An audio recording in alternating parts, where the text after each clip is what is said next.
ಉಪಮುಖ್ಯಮಂತ್ರಿ ಆಗಿದ್ದವರು ಸಿಎಂ ಆಗ್ತಾ ಇದ್ದಾರೆ. ಹಾಗಂದ ಮಾತ್ರಕ್ಕೆ ವ್ಯವಸ್ಥೆ ಆಡಳಿತ ಬದಲಾಗುತ್ತಾ?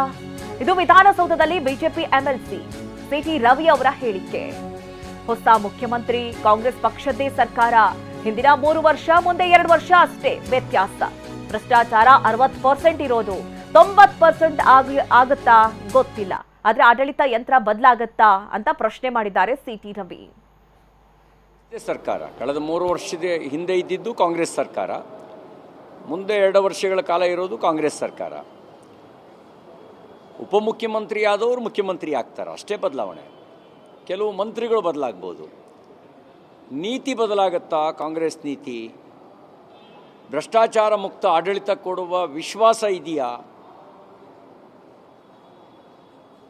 60% ಇದ್ದಿದ್ದು 80%ಗೆ ಹೋಗ್ಬೋದು ಭ್ರಷ್ಟಾಚಾರ.